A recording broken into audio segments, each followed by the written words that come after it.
तो हम सब डिस्कस कर रहे थे मोलिकुलर सिमेट्री के बारे में। ठीक है, मोलिकुलर सिमेट्री में हमने सिमेट्री एलिमेंट्स, सब सिमेट्री एलिमेंट्स थे उनको वन बाय वन स्टडी किया। उसके बाद जो एग्जाम्पल थे वो हमने सोल्व किए। ठीक है, अभी एक और बार, ये जो सारे सिमेट्री एलिमेंट्स है वो मोलिक्यूल में इस तरह से उसको प्रॉपर्ली आपको बिठाना है। ठीक है, अगर वही अच्छे से समझोगे उसके बाद ही आप क्या प्रॉपर्ली सिमेट्री एलिमेंट से उसको समझ पाओगे। ठीक है, देखो ये कौन सा है, रोटेशन एक्सिस ऑफ सिमेट्री, जो हमारा सेकंड सिमेट्री एलिमेंट है उसके में H2O का एग्जांपल लिया है। देखो H1 और H2 दिया गया है, फिर क्या लिखा है, line in the molecule plane bisect, क्या लिखा है, bisecting HOH angle is a rotation axis. जो HOH जब इसका जो ये जो यहाँ पे जो एंगल पड़ रहा है उसको बाइसेक्ट कर रहा है। ठीक है, यहाँ पे जो एंगल पड़ रहा है उसको जो बाइसेक्ट कर रहा है उसको हम क्या बोलेंगे, यहाँ जो एंगल पड़ रहा है उसको हम बोलेंगे उसकी रोटेशनल एक्सिस। 180 डिग्री का रोटेशन दिया, 1 नंबर यहाँ के यहाँ गया। देखो ये स्ट्रक्चर मिला। गिव क्या देता है, वो same configuration on the rotation bye 120 degree. जब भी आप उसको 120 डिग्री का रोटेशन दोगे आपको इस जैसा ही, यही नहीं इस जैसा स्ट्रक्चर आपको मिलता है। ठीक है, तो ये H2O की बात हो गई। देखो BF3 में, ठीक है, और ये जो पूरे सेप मॉलिक्यूल का हम सेप लिखते हैं कि वो इस तरह से होता है, जो हमने पढ़ा था AB, AB2 type, AB3 type, वो सब किसमें से आते हैं, वो सब देखो वहां पे लिखा है बाय BSEPR थियरी। ठीक है, वो जो आप MOT और सब पढ़ते हो, ठीक है, कि उसके इलेक्ट्रॉन की कॉन्फ़िगरेशन कैसी है उस हिसाब से उसका शेप जनरेट होता है। ठीक है, तो बाय ट्राइगोनल प्लेनर BF3 का स्ट्रक्चर है वो कैसा है, ट्राइगोनल यानी ट्रायंगल है और प्लेनर है यानी फ्लैट मॉलिक्यूल है। तो इस वजह से इसको आप क्या बोलोगे, ट्राइगोनल प्लेनर। ठीक है, तो ये ट्राइगोनल प्लेनर है। ऑल बॉन्ड देखो, एक तो ट्राइगोनल है, दूसरा क्या है वो प्लेनर है। ऑल बॉन्ड इक्वली, ठीक है, और सभी जो तीनों बॉन्ड है वो क्या है, इक्वली है। ऑल एंगल 120, जो भी एंगल इनके बीच में बन रहा है सभी का क्या बनेगा, 120 डिग्री बनेगा। Take as axis a line perpendicular to the molecular plane.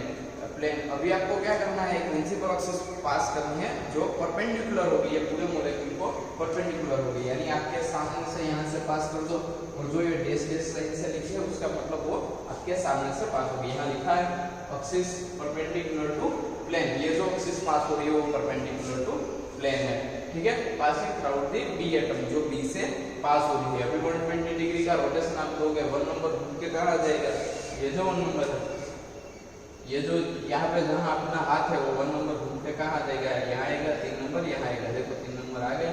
ठीक है, तो ये क्या हो गया, 1 2 3। अगर मॉलिक्यूल आप इस तरह से रखते हो यानी प्लेन में रखते हो तो सभी वैलेंसी सिंगल लाइन से आएगी, जिस तरह से स्ट्रक्चर 1 में लिखा है। ठीक है, अगर इस तरह से रखते हो, अगर उसको इस तरह से फ्लैट कर दो, फ्लैट करोगे तो फिर आपको क्या, आप स्टीरियो केमिस्ट्री में पढ़े होंगे कि अगर कोई वैलेंसी यानी बॉन्ड, अगर कोई वैलेंसी आपकी ओर आ रही है तो फिर आपको उसको वेज से बतानी पड़ेगी, यानी वेज से। अगर वो आपसे दूर जा रही है तो डैश से, उसको क्या बोलते थे हम, क्या बोलते थे उसको, हम बोलते थे टुवर्ड्स द व्यूअर और अवे फ्रॉम द व्यूअर। अगर व्यूअर की साइड आ रही है तो फिर टुवर्ड्स द व्यूअर, जिसको हम वेज से बताते हैं। अगर व्यूअर से दूर जा रही है तो फिर डैश से बताते हैं, यानी toward away from the viewer. वो सेमेस्टर 1 जब केमिस्ट्री BSc केमिस्ट्री में, BSc में आप जब सेमेस्टर 1 पढ़ते हो उसमें वो आता है। ठीक है, जो रिप्रेजेंटेशन आता है, फीचर्स रिप्रेजेंटेशन आता है, ठीक है, सोर्स रिप्रेजेंटेशन आता है, उसमें भी वेज डैश प्रेजेंटेशन आता है। वो आपको फर्स्ट सेमेस्टर की, अगर आपको क्लियर नहीं है तो फिर आपको फर्स्ट सेमेस्टर की केमिस्ट्री की बुक पढ़नी पड़ेगी। ठीक है, तो ये देखो पहले इस तरह से मॉलिक्यूल रखा था इन प्लेन, फिर इसको आउट ऑफ प्लेन यानी इस तरह से रखा है, तो देखो ये वेज में आ रहा है। ठीक है, 2 नंबर और एक डैश डैश में पीछे की ओर जा रहा है।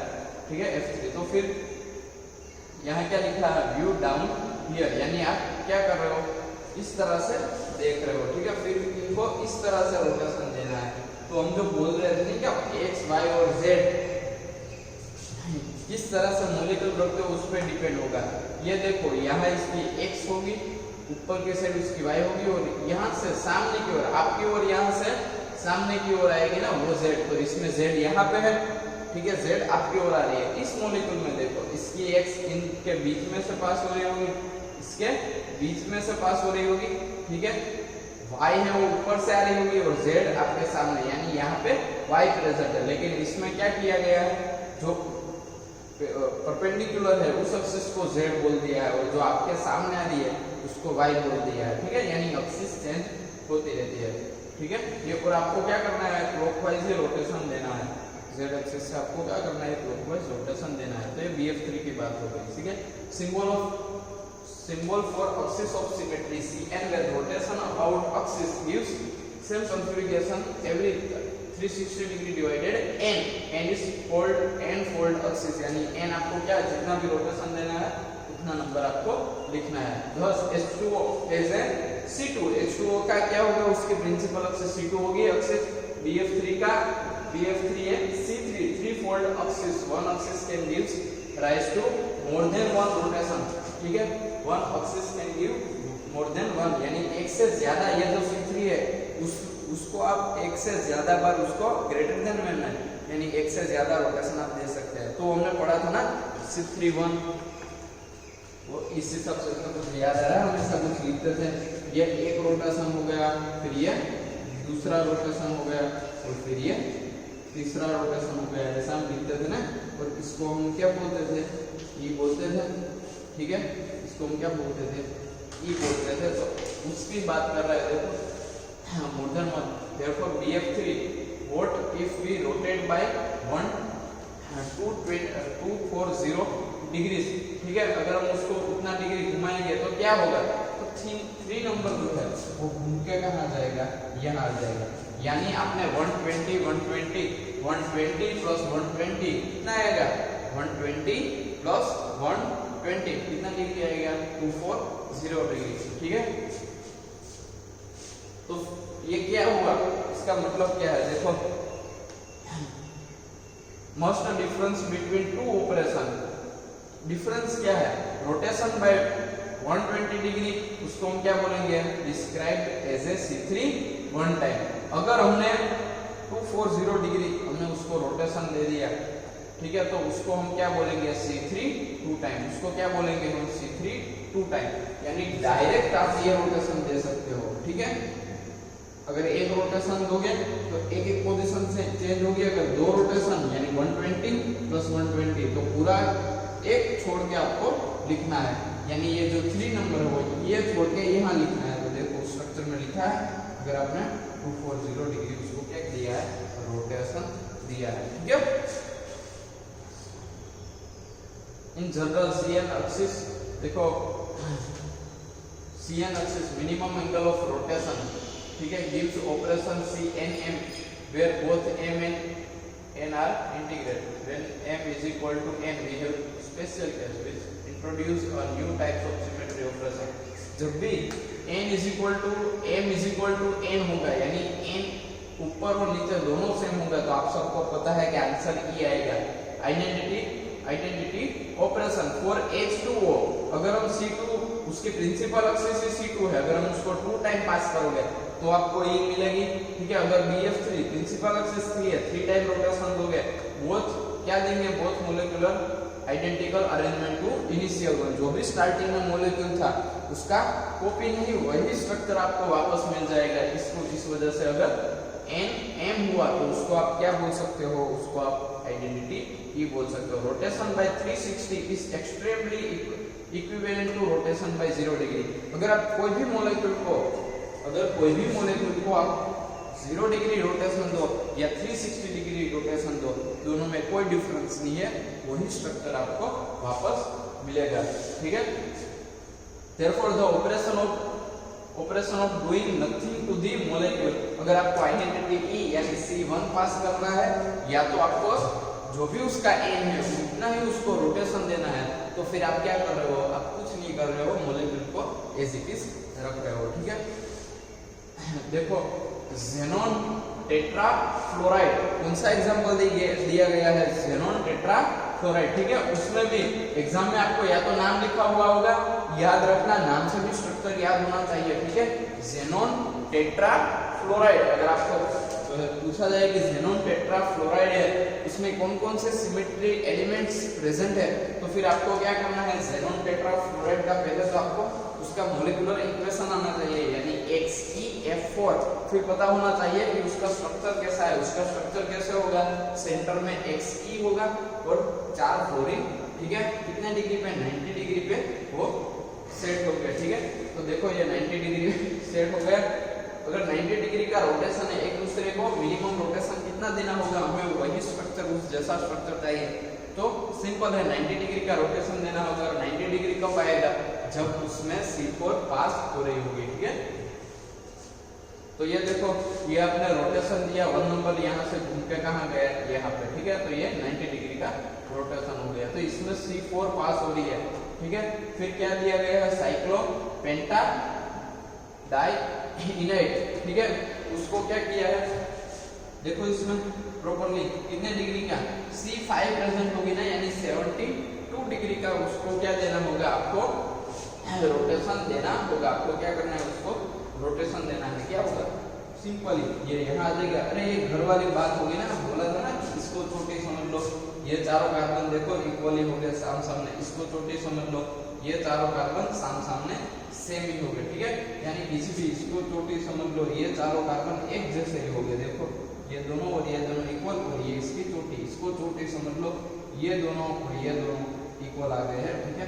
तो यानी किसी भी साइड से आप देखो ये सिमेट्रिक है, यानी आप रोटेशन दोगे 72 डिग्री का, तो फिर आपको वही स्ट्रक्चर मिलेगा, यानी C5 और C6 इसमें क्या है, प्रेजेंट है, ऐसा बोल सकते हो, ठीक है। और C6 के बारे में इसका तो सबको पता ही होगा, बेंजीन में, ठीक है। और ये हमने देखा भी था कि कहाँ पे, यहाँ पे 90 डिग्री आता है इसका, ठीक है, यहाँ पे 90 डिग्री आता है और यहाँ पे 0 डिग्री, यानी यहाँ के बीच में यहाँ 60 डिग्री होगा, यहाँ कितना होगा, 60 डिग्री, ठीक है। तो 60 डिग्री कब आएगा, 360 डिवाइडेड 6 करो तो आपको 60 डिग्री मिलेगा। और इस वजह से इसमें क्या प्रेजेंट होते हैं, C6 एक्सिस प्रेजेंट होती है, ठीक है। उसी तरह C7 भी होगी, C8 भी होगी, सो ऑन, ठीक है। इफ है C2n एक्सिस, ठीक है, if even order present then Cn must also be present, ठीक है।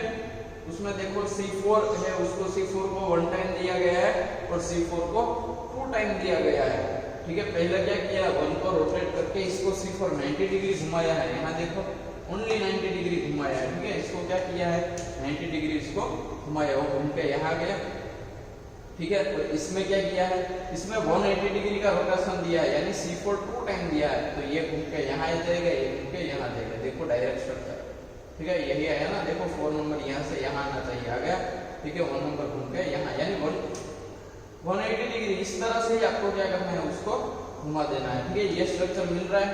और इसमें देखो ये वाला स्ट्रक्चर जब 90 डिग्री का, 1 नंबर यहाँ आएगा, 2 नंबर यहाँ आएगा, 3 नंबर यहाँ, 4 नंबर यहाँ, देखो ये स्ट्रक्चर आ गया। यहाँ पे क्या लिखा है, C4 2 टाइम, या तो आप उसको C2 1 टाइम दे दो, ठीक है। आपको क्या करना है, C2 1 टाइम, आप इसको अगर C2 1 टाइम दोगे, C2 1 टाइम यानी ये घूम के यहाँ, ये घूम के यहाँ, तो फिर भी ये स्ट्रक्चर आपको मिल जाएगा। यानी आप C4 2 को C2 1 लिख सकते हो, यानी इसका हाफ, इसका 4 है तो इसका 2 लिख दो, इसका 2 है तो इसका 1 लिख दो, यानी इसका आधा। तो मैथमेटिकली आपको प्रूफ करना आगे आएगा, उस हिसाब से ये लिखना है, ठीक है। Therefore there must be a C2 axis considered with C4, यानी C4 के साथ आप उसको C2 लिख सकते हैं। And the operation generated by C4 can be written, जो भी ऑपरेशन जनरेट होगे उसको आप किस तरह से लिख सकते हो, C4 1 आप पास करोगे, कहाँ तक करनी है, C4 1, C4 2, C4 3, C4 4, जब तक ये आ जाएगी उतने रोटेशन हमें देने हैं, ठीक है। इस हिसाब से C4 1, C4 2, C4 3, C4 4 time, ठीक है। लेकिन इसको बीच में किस तरह से लिखेंगे, देखो C4 1, जैसे हम CNN को E लिखते हैं उसी हिसाब से लिखना है, ठीक है। C4 1 का तो कुछ नहीं होगा, C4 2 का आप C2 1 भी लिख सकते हो, वो दोनों इक्वल ही हुए, ठीक है। क्योंकि अगर आप C4 2 टाइम पास करोगे, C4 2 टाइम 4 यानी कितना डिग्री, 90 डिग्री हुआ, 90 प्लस 90 कीजिए, आप 2 बार दोगे ना, तो 90 प्लस 90 कितना डिग्री हुआ, 180 डिग्री हुआ। तो 180 डिग्री तो आप इसको बोल सकते हैं ना, C2 1 को, C2 1 यानी कितना हुआ, 180 डिग्री हुआ, यानी वो दोनों इक्वल हो गए ना, एक ही बात हुई, फिर C4 3 टाइम और C4 4 यानी वो तो E हो गया, ठीक है। सिमिलरली C6 एक्सिस इज, उसमें भी क्या होगा, C3 एंड C2 उसमें साथ में प्रेजेंट हो गए, ठीक है। तो C6 को हम किस तरह से लिखेंगे, देखो C6 1 C6 2 यानी 6 का आधा 3 और 2 का आधा 1, यानी C6 यानी 60 डिग्री, 60 प्लस 60 2 टाइम करो, 60 प्लस 60 120 हुआ ना, और 120 यानी तो C3 हो गए, यानी C3 1 टाइम आना चाहिए, देखो C3 1 टाइम लिखा है, सिंपल मैथ्स है, ठीक है। ये C6 3 टाइम, C6 3 टाइम यानी 60 प्लस 60 प्लस 60 वो 180 हुआ ना, ठीक है। 60 प्लस 60 प्लस 60 वो कितना हुआ, 180 डिग्री हुआ ना, तो आप उसको सिंपली 180 डिग्री यानी C2 1 लिख सकते हो, यानी C6 3 टाइम, तो उसको आप क्या बोलोगे 1 नंबर, ठीक है। अभी बेंजीन में C6 3 टाइम देख लो, 3 टाइम में कहाँ आएगा, 1 नंबर घूम के 1 टाइम 2 टाइम और 3 टाइम यहाँ आ जाएगा ना, ठीक है। ये 1 टाइम 2 टाइम और 3 टाइम, ठीक है। तो उस वजह से यहाँ क्या लिखा है C2 1 टाइम, यानी C6 3 टाइम आप दोगे तो C2 1 टाइम किस तरह से होगा, देखो C2 1 का इसको घुमा के यहाँ ला दो, 180 डिग्री हुआ, C2 1 टाइम या तो C6 1 टाइम, C6 2 टाइम या C6 3 टाइम, वो दोनों इक्वल हो गए, देखो दोनों इक्वल हो गए, C6 3 टाइम वो C2 1 ही है। फिर C6 4 टाइम, ठीक है, C6 4 टाइम, 6 का आधा 3 4 का आधा 2, ठीक है। C3 2 टाइम या तो C6 4 टाइम आप लो, और C6 5 का कुछ नहीं होगा, C6 का तो ये आंसर आएगा, ठीक है। ये प्रॉपर मैथ्स जो है वो आपको आना चाहिए, वो आगे आप एग्जांपल जब पढ़ोगे उसमें आप इसको यूज करोगे, ठीक है। मॉलिक्यूल कैन पोजेस सेवरल, कौन सी एक्सिस में प्रेजेंट है उसकी बात की है, BF3 का एग्जांपल लिया है, ठीक है। BF3 का जो डार्क बॉन्ड है, जो भी डार्क बॉन्ड है, ठीक है, वो उसका मेन स्ट्रक्चर है, और डैश डैश है वो क्या है, उसकी C2, देखो 3 C2 प्रेजेंट होते हैं, एक यहाँ से, ठीक है, एक यहाँ से पास होगी, इन दोनों को अपनी जगह पे घुमाएगी, ये दोनों सामने चेंज हो गए, एक यहाँ से पास होगी, ये इन दोनों को सामने घुमाएंगे, ठीक है, और ये यही घूमेगा, और एक यहाँ से पास होगी, ठीक है, वो एक दूसरे को घुमाएंगे, यानी 3 C2 प्रेजेंट है, और एक आपके सामने से, यहाँ से देखो आपके सामने आ रही है, उसको इस तरह से रेड लाइन में बताया गया है, वो C3 है, जो परपेंडिकुलर, ये मॉलिक्यूल को प्लेन समझ लो, तो प्रिंसिपल एक्सिस क्या होगी, परपेंडिकुलर होगी C3, ठीक है, C3 परपेंडिकुलर होगी ना, देखो यहाँ पे क्लियरली लिखा है, देखो therefore C2 axis 1 along each BF bond, वो जो C2 है वो तीनों 3 C2 कहाँ से पास हो रही है, वो BF जो बॉन्ड है उसमें से पास हो रही है, और C3 कहाँ से पास हो रही है, परपेंडिकुलर टू C3, ठीक है। C3 है वो क्या है, परपेंडिकुलर है, और जो C2 है वो बॉन्ड में से निकल रही है, ये बात होगी इसकी। देखो ऑपरेशन रिफ्लेक्शन, ठीक है, symbol sigma, sigma is a Greek word, यानी वो प्लेन ऑफ सिमेट्री की बात कर रहे हैं, several different type of symmetry plane, ठीक है, different orientation with respect to symmetry axis, जो भी सिमेट्री एक्सिस है उसके हिसाब से उसके डिफरेंट नाम, तो हमको पता ही है, अगर पैरेलल है तो सिग्मा V, परपेंडिकुलर है तो सिग्मा H, और देखो यहाँ पे लिखा है highest order rotational axis, highest order rotation axis का मतलब, इसका मतलब क्या होगा, इसका हाईएस्ट ऑर्डर रोटेशनल यानी C2 और C6 है, तो हाईएस्ट ऑर्डर किसका हुआ, C6, यानी ये प्लेन की बात कर, सॉरी प्रिंसिपल एक्सिस की बात कर रहे हैं, जो हमारी मेन एक्सिस है, हाईएस्ट ऑर्डर रोटेशन तो C6 ही होगा, 6 नंबर है ना, तो वो वर्टिकल, ठीक है, अगर उसको पैरेलल है तो उसको वर्टिकल कब बोलेंगे, therefore any plane containing this axis, अगर कोई प्लेन के कंटेंट में क्या है उसकी ये मेन प्रिंसिपल, यानी उसके पैरेलल है तो फिर उसको वर्टिकल प्लेन बोलेंगे, यानी sigma V, therefore H2O plane एबो, ठीक है, उसमें क्या होगा, can be greater than 1 vertical plane, यानी एक से ज्यादा वर्टिकल प्लेन प्रेजेंट हो सकते हैं, एग्जांपल के तौर पे H2O आप ले सकते हो, देखो ये वाटर का एग्जांपल है, ये उसकी x एक्सिस दी गई है, ये इसकी y है, ये ऊपर से z है, तो x एक्सिस अभी प्रेजेंट होगी, सॉरी z एक्सिस क्या होगी उसमें प्रेजेंट होगी, ठीक है। पहले तो ये दिखाया गया कि H1 ऑक्सीजन और ये H2 में से ब्लू कलर का प्लेन पास हो रहा है, अभी यहाँ देखो, और वो कौन कौन सा है, x तो यहाँ बाहर की साइड है, यानी z और y वाला प्लेन है ना, ये z और y वाला प्लेन, ठीक है। तो ये बताया गया है कि sigma yz reflection leave all atoms unshifted therefore symmetry planes, यानी जो भी है ये तीनों में से क्या हो रहा है, पास हो रहा है। This is also vertical plane, इसको आप वर्टिकल प्लेन बोल सकते हो क्योंकि आपकी जो प्रिंसिपल z एक्सिस है उसी के प्लेन में से ये पास हो रहा है, इस वजह से इसको क्या बोल सकते हो, वर्टिकल प्लेन बोल सकते हो, जिसको सिग्मा v से आप डिनोटेट कर सकते हो, ठीक है। एनी सिमेट्री प्लेन, अगर कोई ऐसा प्लेन हो जो परपेंडिकुलर टू मेन एक्सिस, जो परपेंडिकुलर है प्रिंसिपल एक्सिस से, इट्स कॉल्ड हॉरिजॉन्टल प्लेन, ठीक है, उसको सिग्मा h से बताते हैं। देयरफॉर xenon f4, ठीक है, xenon f4, देखो xenon f4 है, यहाँ से प्रिंसिपल एक्सिस है, मॉलिक्यूल को ऐसे समझ लो, बीच में से पास हो रहा है और एक प्लेन यहाँ से पास कर दो, जो क्या होगा, परपेंडिकुलर टू दी C4, जो भी प्रिंसिपल एक्सिस है उसको परपेंडिकुलर होगा, उस इस हिसाब से इसको क्या बोलेंगे हम, सिग्मा h बोलेंगे, ठीक है। एक बार अच्छे से देख लो ये दोनों कहां से कौन से प्लेन पास हो गए।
C4 उसमें क्या होगी, पास होगी।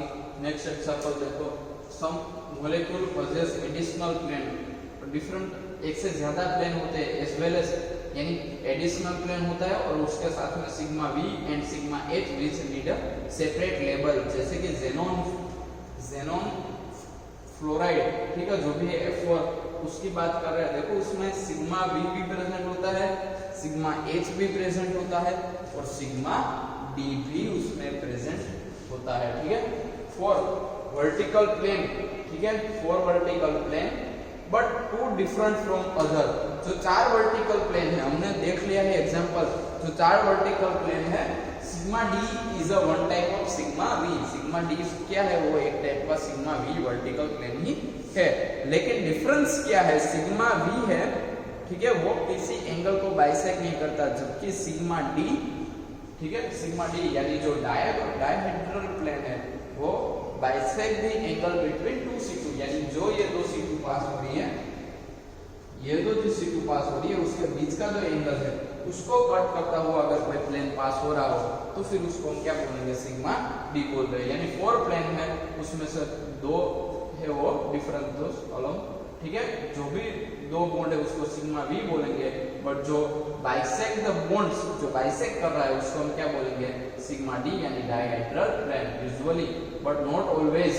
Sigma v and sigma d differentiated in the same way, ठीक है, यूजुअली यानी नॉर्मली इसी तरह से आप जो बाइसेक्ट हो रहा है उसी हिसाब से आप उसको क्या कर सकते हो, सिग्मा v और सिग्मा d को आप डिफरेंशिएट कर सकते हो, ठीक है, आप उसको क्या कर सकते हो, डिफरेंशिएट कर सकते हो, लेकिन हर टाइम ऐसा नहीं होता कि आप ये वे से उसको डिफरेंशिएट करो।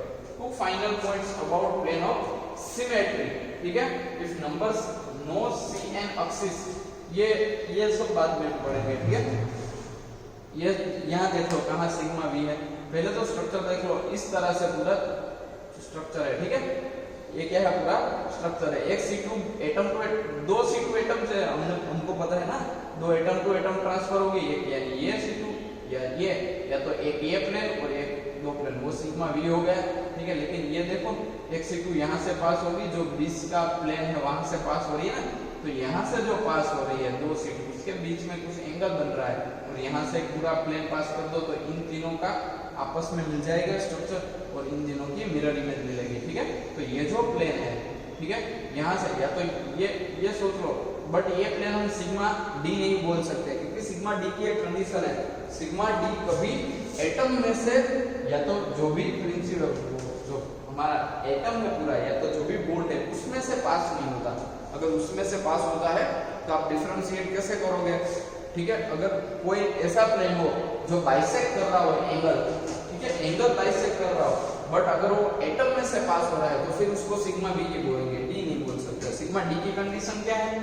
उसको एंगल भी बाइसेक्ट करना है और किसी बॉन्ड है उसमें से भी पास नहीं हो रहा है होना है। ठीक है, ऐसा एक बता दे, देखो एक C2 यहाँ से पास होगी, ठीक है, यहाँ से ये देखो इन तीनों को वहां घुमाएंगे और ये फोर इनको सामने चेंज कर देंगे, यानी एक ए और ये वाला, ठीक है, जो ऊपर से आ रहा है ये एक दूसरे को घुमाएगा। ये दो C2 हो गई, इसके बीच में यहाँ एंगल बनेगा, ये एंगल बनेगा और यहाँ से प्लेन पास कर, तो देखो ये फ्लोरीन की सामने इमेज, इसकी भी सामने इमेज और xenon के दो हिस्से में उसको क्या कर देंगे?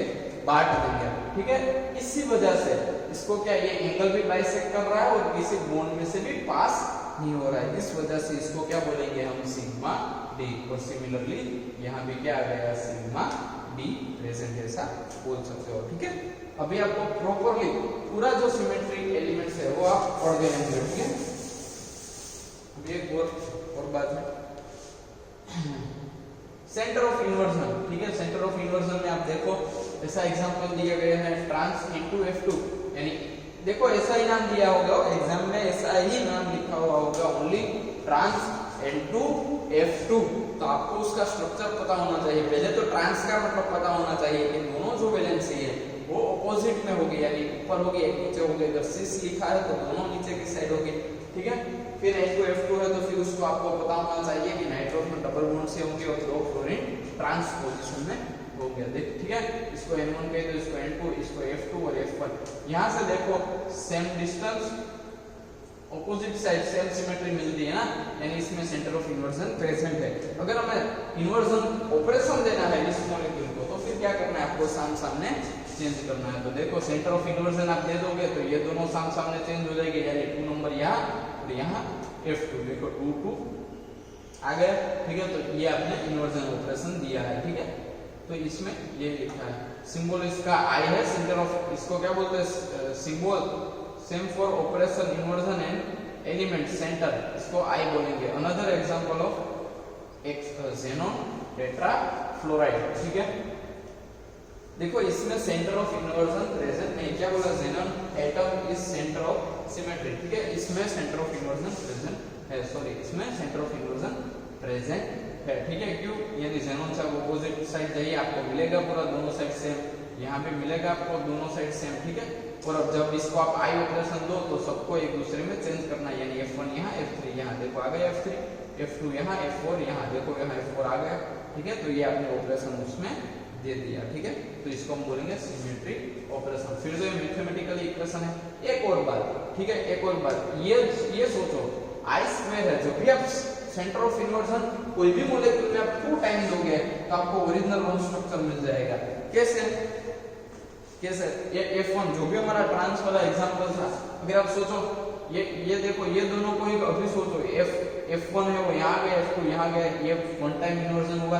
अभी फिर से मैं इसको 1 टाइम और दूंगा तो ये क्या होगा? F2 यहाँ और F1 यहाँ वापस आ जाएगा और वो जो स्ट्रक्चर मिलेगा ये तो ये सेम हो गए। यानी कोई भी में आप I डबल टाइम जो 2 बार इन्वर्जन दोगे, क्योंकि एक बार ऊपर से सामने चेंज हुए हैं ये 1 टाइम और फिर सेकंड टाइम, तो ये एज इट इज हो जाएगा। ठीक है, इसको भी अगर मैं सेंटर ऑफ इन्वर्जन दूंगा 4 नंबर यहाँ 2 नंबर यहाँ, तो फिर ये वाला हो गया। ठीक है, और ये दोनों भी सामने चेंज, यानी ओरिजिनल स्ट्रक्चर मिल जाएगा। इस हिसाब से यहाँ लिखा है, देखो, और यहाँ लिखा भी है अगर प्लस XYZ प्लेन है, ठीक है, इस तरह का प्लेन है, उसको आप सेंटर ऑफ इन्वर्जन दोगे वो टोटली घूम जाएगा, यानी माइनस आ गया, यानी -x -y और -z, और फिर इसको आप क्या दोगे? इसको प्लस समझ लो, इसको माइनस, तो पहले दोगे तो इस साइड आएगा, फिर एक बार सेंटर ऑफ इन्वर्जन दोगे तो ये आ जाएगा, ये तीनों प्लस आ जाएंगे, तो इस वजह से ये प्रूफ हो गया। ठीक है, फिर वही लिखा है।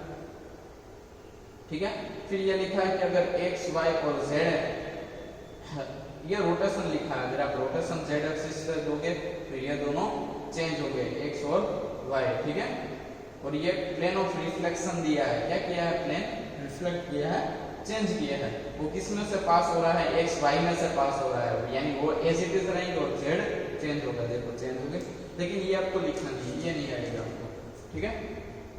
देखो अब ये स्ट्रक्चर स्टेगर जो हम पढ़ते थे ना, स्टेगर कंफर्मेशन, कौन सा, यहाँ पे single valency upside V shape down में, बैक साइड अलग, सिंगल वैलेंसी डाउन में, वी शेप अपसाइड, इसकी बात कर रहे हैं। देखो इसकी पहले ये देखो सिंगल वैलेंसी डाउन, यहाँ से ये हो गया, ठीक है, ये सिंगल वैलेंसी का पूरा एन हो गया। फिर एक आपकी साइड होगा वेज में और एक बेस में, फिर ये भी वेज में और ये बेस में। अभी सेंटर ऑफ इन्वर्जन देखो, सेंटर से देखो ऑपोजिट साइड में आप जाओ, सेम सिमेट्री मिल रही है, हाँ हाइड्रोजन मिल रहे हैं, दोनों साइड क्या मिल रहे हैं आपको, हाइड्रोजन मिल रहे हैं, ठीक है। और एक और बात है कि जो ब्रोमीन है उसको भी आप देखो सेंटर से आप ऑपोजिट साइड जाओ और इस तरह से जाओ, देखो ये ब्रोमीन एक इस साइड है, एक ब्रोमीन इस साइड है, तो ये ब्रोमीन वाली बात हो गई, ठीक है। आप उसको सोचने की ट्राई करो, मैं इसमें आपको प्रॉपर्ली दिखाता हूँ किस तरह से होगा।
देखो स्ट्रक्चर पूरा, ये जो वाला है उसका स्ट्रक्चर देखो इस तरह से है ये पूरा, ठीक है।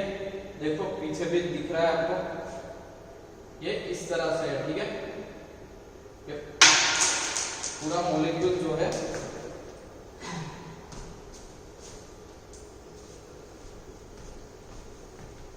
देखो 3D में पढ़ोगे तो ये सब तो होता ही रहेगा, ठीक है।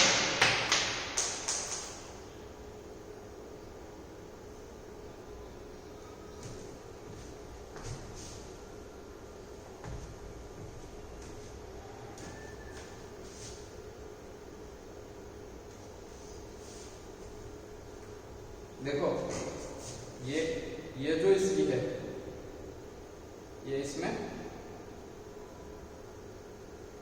ये इसकी सिंगल वैलेंसी डाउन साइड, इसका वी शेप अप साइड, ठीक है। इसकी सिंगल वैलेंसी डाउन साइड, इसका वी शेप अप साइड। इसमें देखो इसकी सिंगल वैलेंसी अप साइड, ठीक है, और इसका वी शेप डाउन में है, इसका वी शेप इसमें है, डाउन में है, ठीक है। इस तरह से अभी सेंटर ऑफ इन्वर्जन सोचो, ठीक है। अभी सेंटर ऑफ इन्वर्जन सोचो, इसमें ये गोल और सब अच्छा नहीं है पूरा, ठीक है। ये नीचे की जो वैलेंसी है आपको दिख रही है, सामने की ओर से देखो, इसमें देखो ये जो नीचे की वैलेंसी है, ठीक है। और इसमें देखो आज पूरा लेक्चर यही करना। देखो इसकी जो नीचे की वैलेंसी है और इसकी जो ऊपर की वैलेंसी है, ये देखो दोनों सेंटर से देखो तो ऑपोजिट साइड सेम सिमेट्री आपको मिल रही है ना, यानी सेंटर ऑफ इन्वर्जन प्रेजेंट है। यहाँ से देखो सेंटर से ये वैलेंसी और पीछे की साइड की ये वैलेंसी, ये भी इसका एन बना रहा है, ठीक है। तो इसमें भी क्या है, सेंटर ऑफ इन्वर्जन प्रेजेंट है। और ये देखो यहाँ से आके ये एन बन रहा है ना, तीनों साइड क्या बन रहे हैं, एन बन रहा है, यानी सेंटर ऑफ इन्वर्जन एक दूसरे में क्या हो गया, सब में क्या हो गया, वो प्रेजेंट हो गया। अभी 3D में यही यहाँ पे यही लिखा है कि ये देखो यहाँ पे सेंटर ऑफ इन्वर्जन प्रेजेंट है, ठीक है, यहाँ भी क्लोरीन है तो वो घूम के आगे भी क्या है, क्लोरीन है, तो उसमें भी सेंटर ऑफ इन्वर्जन है, और बी है उसमें भी सेंटर ऑफ इन्वर्जन प्रेजेंट है। ठीक है, तो ये बात होगी जब आप इक्लिप्स स्टैगर्ड वाले स्ट्रक्चर पढ़ोगे, ठीक है, तब। और ऐसा ही लिखा होगा स्टैगर्ड कन्फॉर्मेशन ऑफ CHClBr, ठीक है, CHClBr। तो आपको पहले तो उसका स्ट्रक्चर आना चाहिए, और फिर आपको क्या करना है, प्रॉपर पूरा एग्जांपल देना है कि हाँ इसमें इस तरह से प्रेजेंट होगा। ठीक है, एक बार और 3D में सोचने की ट्राई करो।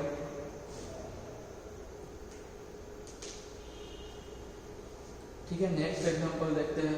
इम्प्रॉपर रोटेशनल एक्सिस, जिसको हम इस तरह से घुमाते थे। देखो CH4 का एग्जांपल दिया गया है। क्या दिया गया है, CH4 का एग्जांपल दिया गया है। हमने क्या सुना था, ठीक है, Sn है, उसको Sn इज इक्वल टू हम क्या बोलेंगे, Cn into sigma H। Cn और सिग्मा H जो है उसको हम क्या बोलेंगे, Sn बोलेंगे। यानी पहले हमें रोटेशन देना है, फिर उसमें क्या करना है, सिग्मा H देना है। ठीक है, तो इसमें पहले तो CH4 है, उसमें आप क्या पास करोगे, देखो पहले तो रोटेशन दे दो, यानी ये जो पहला इसमें क्या किया गया है, 90 डिग्री का रोटेशन दिया गया है। तो ये जो दो इन प्लेन वैलेंसी है, ये क्या है, जो सिंगल लाइन है वो इन प्लेन वैलेंसी है, और 90 डिग्री यानी C4 जो पास होगी तो वो क्या हो जाएगी, आउट ऑफ प्लेन हो जाएगी। ठीक है, देखो ऊपर नीचे घुमाया नहीं है, ऐसा मत सोचना कि ये एक्सिस पास किया तो फिर ये नीचे वाला ऊपर क्या क्यों आ गया, ऊपर वाला नीचे क्यों आ गया। अरे आपको पता होना चाहिए ये इन प्लेन वैलेंसी है। अगर 90 डिग्री घुमाओगे, 90 डिग्री यानी ये 180 पे है, पूरा सर्कल ऊपर समझ लो, इतना घुमाएगा तो ये कितना होगा, 90 डिग्री होगा ना, ये 90 डिग्री। ठीक है, तो ये देखो ये 90 डिग्री, तो पहले सिंगल वैलेंसी थी, सिंगल लाइन थी, अभी अब घुमाओगे 90 डिग्री, ये आउट ऑफ प्लेन हो गई है ना, एक बेस और एक बेस। तो देखो ऊपर बेस बेस लिखा है, नीचे की वैलेंसी सोच लो कि जो वैलेंसी पूरी इस तरह से बेस बेस में है, अगर वो 90 डिग्री घूमेगी तो क्या हो जाएगी,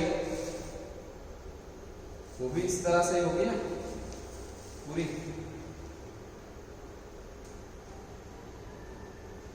देखो ये तो पढ़ते ही रहेंगे, लेकिन हमें पढ़ना है जरूरी। ठीक है, ये देख लो, ये पूरा मोलेक्यूल है ना, किस तरह से, पहले बेस बेस है, ठीक है, इसको इस तरह से रख दो।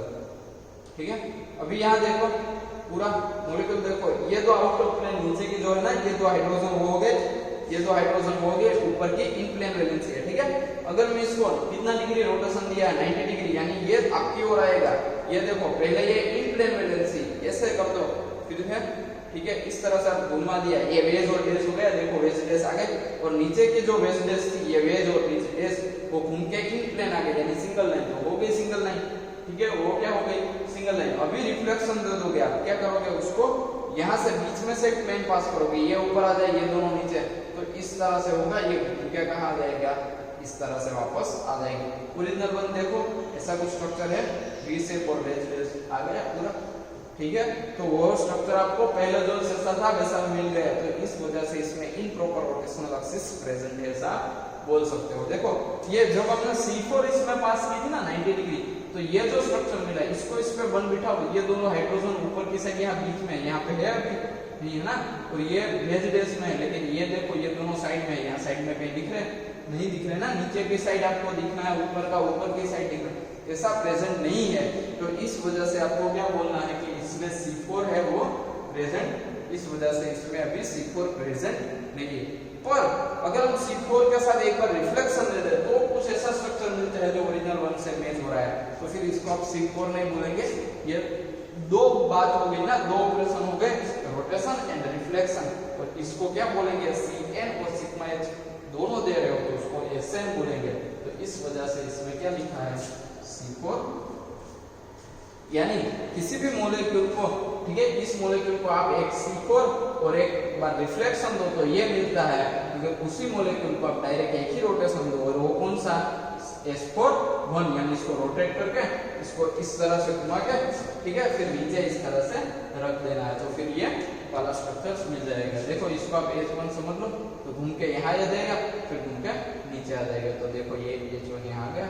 ठीक है, इस हिसाब से पूरा होगा। ठीक है, अभी इसमें देखो सिंबल दिया गया है, सिंबल रोटेशन रिफ्लेक्शन एक्सिस, उस एलिमेंट को हम Sn से बोलेंगे, अगर उसका ऑपरेशन देना है तो Snm बोलेंगे। ठीक है, जैसे CN M है, इस तरह से CN M operation way rotation is कितने रोटेशन आप लोगे 360 डिवाइडेड n, यानी आपको n आप अपनी मर्जी से कुछ भी रख सकते हैं, ठीक है। तो ये रोटेशन रिफ्लेक्शन की बात हो गई। ये प्रॉपर एग्जांपल है जो सारे हमने जो आगे पढ़ा था वो शॉर्ट में था किस तरह से होगा, ये एग्जांपल के साथ आप पूरा समझ लो। 3D में यहाँ समझ लो, वहां पे समझ लो, और जो जो जरूरत पड़ रही है वो बोर्ड में समझ लो, फिर प्रॉपरली आपको वो सारे एग्जांपल आ जाने चाहिए, ठीक है। एक और बार देख लो, ये आपकी साइड है, ठीक है। पहले किस तरह से इन प्लेन है ना, फिर एक बार रोटेट होगा, आउट ऑफ प्लेन होगा, फिर घूम के इस तरह से आ जाएगा, ठीक है। तो ये प्रॉपर हो गया जो स्टार्टिंग बने हो, देखो ये दो वी शेप और नीचे एक राउंड शेप, ठीक है।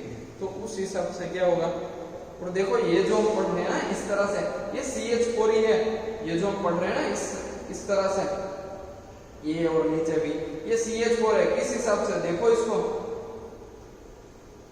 अभी देखो, ठीक है, इस तरह से रख दो ना, ठीक है।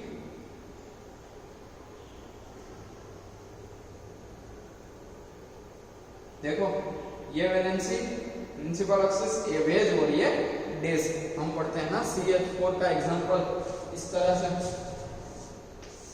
एक हाइड्रोजन यहाँ पे, एक हाइड्रोजन यहाँ पे, और एक बेस में हाइड्रोजन और एक बेस में हाइड्रोजन। इसको इस दोनों को इस तरह से घुमा दो, यानी ऐसा कुछ स्ट्रक्चर होगा, एक हाइड्रोजन यहाँ पे, एक हाइड्रोजन यहाँ पे, एक बेस वैलेंसी और एक बेस वैलेंसी। देखो यही स्ट्रक्चर है जो ऊपर दिया गया है, यानी CH4। अब किस तरह से उसको देखते हो उस हिसाब से उसमें क्या किया गया है, डिफरेंट टाइप से उसको रोटेशन दिया गया है, ठीक है। अभी देखो S4 एक्सिस C2 एक्सिस में है, BF3 ट्रायंगल जो है, अगर उसमें आप C31 प्लस सिग्मा H दोगे, यानी एक बार घुमाओगे और उल्टा कर दोगे, ठीक है, तो उसको क्या बोलेंगे हम C3 वन टाइम, यानी वो तीनों इक्वल हो गए। फिर डिफरेंट एग्जांपल दिए गए हैं। स्टेगर्ड वाला सोचो, स्टेगर्ड वाला, ठीक है, इसमें कितना रोटेशन दिया है, 60 डिग्री का रोटेशन दिया गया है, 60 डिग्री, ठीक है। 60 डिग्री में पता चलता है, ये देखो 3 एंगल है ना, 3, तो इसके बीच में तो 120 डिग्री होगा। किस तरह से होगा 120 डिग्री। अभी एक कुछ याद करो, आप पहले पढ़ते होंगे इस तरह से,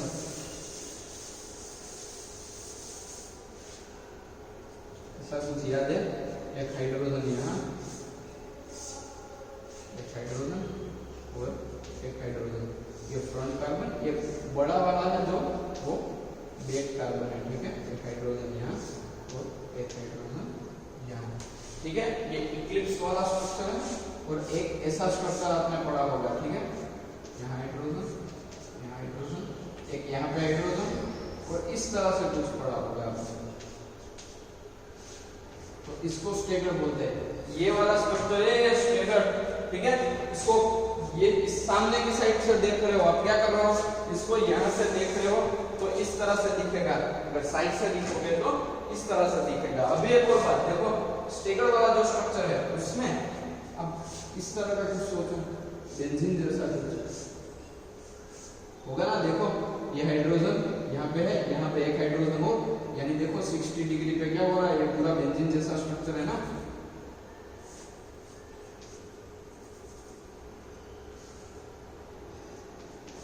हो गया, ये 4 कार्बन, सॉरी 4 हाइड्रोजन, और ये उसका पॉइंट, यानी 60 डिग्री। लेकिन अभी ये देखो, अगर आप 60 डिग्री इसको रोटेशन दोगे तो यहाँ आएगा, यहाँ पे हाइड्रोजन आएगा, पहले यहाँ था तो आप बोलोगे हाँ सर वहां तो है, ठीक है। हाँ, यहाँ 60 डिग्री अगर इसको हम रोटेशन देंगे पूरे मॉलिक्यूल को तो ये घूम के यहाँ आएगा। मैं बोलूंगा कि यहाँ हाइड्रोजन है, आप बोलोगे हाँ सर वहां पे है, लेकिन वहां पे हाइड्रोजन नहीं है, ये रोटेशन सिमेट्री एलिमेंट्स इसका नहीं होगा। क्यों? क्योंकि ये जो पॉइंट है जो सेंटर में लिखा हुआ फ्रंट कार्बन है, और ये जो पीछे हाइड्रोजन है, सॉरी हाँ वो फ्रंट कार्बन है, ये राउंड किया हुआ बैक कार्बन है, इस तरह से है। देखो दो ही चीज देख लो, ये फ्रंट कार्बन जो ऊपर की साइड है और ये साइड वाला है, इसको आप रोटेशन दोगे तो ये 60 डिग्री, पहले यहाँ हाइड्रोजन था बट वो बैक साइड वाला था, आगे कहाँ वहां हाइड्रोजन ही नहीं था, ठीक है, आगे वहां पे हाइड्रोजन ही नहीं था, इस हिसाब से वहां पे वो हाइड्रोजन इसको घुमा के यहाँ रखोगे तो नहीं आएगा। लेकिन अब एक और बात सोचो, इसको घुमा यहाँ है तो ये C3 वन टाइम आपने रोटेशन किया, अभी अपना SN इसमें फिट करना है, रोटेशन दिया लेकिन ये सिमेट्री एलिमेंट्स नहीं है, लेकिन इसको रिफ्लेक्शन दे दो, आगे वाला हाइड्रोजन पीछे छोड़ दो तो ना, पीछे तो पहले था, यानी CN इंटू सिग्मा H अगर आप दोगे तो फिर आपको जो आप सोच रहे हो यानी सिमेट्री एलिमेंट्स है वो मिल रहा है, तो मिल रहा है इसकी वजह है SN, इसको आप क्या बोलोगे SN, ठीक है। और आपने कितने डिग्री का रोटेशन दिया, 60 डिग्री का, ठीक है, तो C6 इंटू सिग्मा H है ना, तो C6 यानी S6, तो देखो यहाँ पे लिखा है S6, उसमें से क्या हो रहा है पास हो रहा है, ठीक है। प्रॉपर्ली पूरा पहले तो ये एग्जांपल ये घर पे पहले तो ये ड्रॉ करने की ट्राई करना, इसको 1 2 और 3 बोलना, इसको A B और C बोलना, फिर उसको 6 टाइम रोटेशन दो, ठीक है, क्या करो 6 टाइम रोटेशन दो और फिर इस तरह से सोचने की ट्राई करो, ठीक है। कल हम पूरा जो हमारा बोल्ट्जमैन मॉडल है उससे ये प्रॉपर्ली पढ़ेंगे, ठीक है। तो बस आज के लिए इतना ही, जय श्री कृष्ण, अच्छे से पढ़ना।